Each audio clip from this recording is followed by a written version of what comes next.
On page 92, in chapter 7 of Schultz's book, he discusses the servant-speaker communication concept of goodness. To Schultz, goodness is essentially using words and phrases that are appropriate and sensitive for the audience at hand. Now, if we look at this notion of goodness in the pursuit of happiness, there's no denying that the movie contains some strong language and a bit of violence. In a review conducted by Adam Holes of PluggedIn.com, he mentions that there are about 20 or so instances in the film where rude or profane language is used. Additionally, he notes some rather violent scenarios that Chris gets himself into. However, I also think it's important to point out Holes' perspective on this. He reminds us that the movie may not be suitable for younger audiences.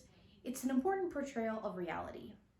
Humanity is not perfect, and there are going to be times where we mess up and say or do things that do not inhibit this concept of goodness. And so, while goodness may not be best represented in this film, it's an important reminder of reality and the consequences that come as a result. For our last servant-speaker concept, we chose self-control, which is discussed on page 95 in chapter 7 of Schultz's book. He describes self-control as thinking before we speak in an effort to ensure that our words are truthful and of value. I think the idea of self-control, or lack thereof, is very evident in the movie. I think Chris is a prime example of self-control on both ends of the spectrum. On one hand, he has a powerful way with words, and he can be seen rehearsing what he's going to say before interviews and business pitches. Additionally, he shows self-control when confronting his son's daycare provider about the fact that she lets the kids watch TV all day long. He maintains relative poise and politeness despite the fact that she shuts his argument down. On the other hand, there's many instances of him not exhibiting self-control, such as his sometimes spastic fights with his wife and the fact that he often lies about his financial situation. All in all, the movie displays both the presence and absence of self-control.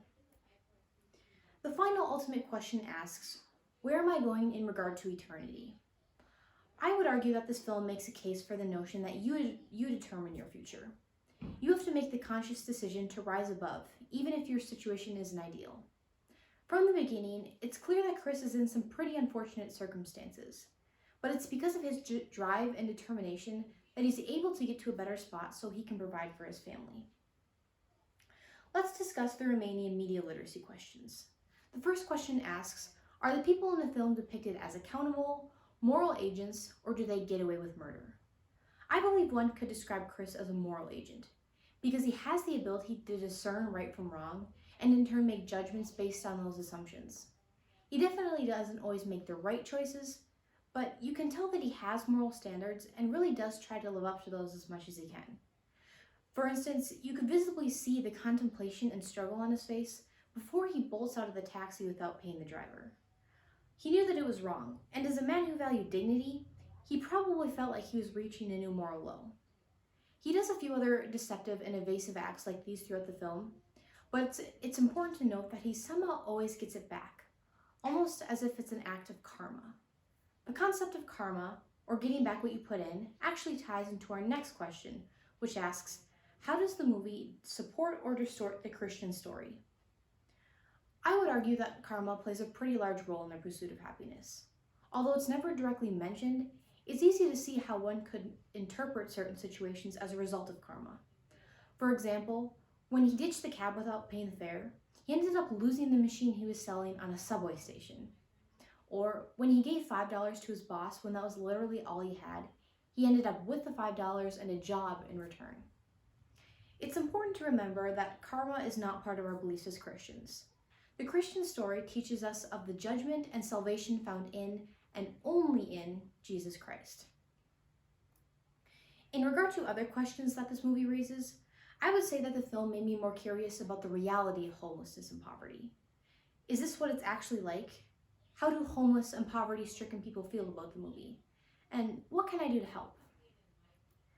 As we come to a close, understand that The Pursuit of Happiness definitely is a morally uplifting, thought-provoking film that deals with a plethora of ideas and concepts found in and relating to Quentin Schultz's book, An Essential Guide to Public Speaking. Several servant-speaker communication concepts are discussed, such as joy, patience, and self-control. Additionally, we were able to draw conclusions about how the film addressed the ultimate questions. And lastly, Answering media literacy questions allowed us to dive deeper into the intellectual complexity found in the film. All in all, it's a film that challenges its viewers and spreads one simple, hopeful message: chase your dreams.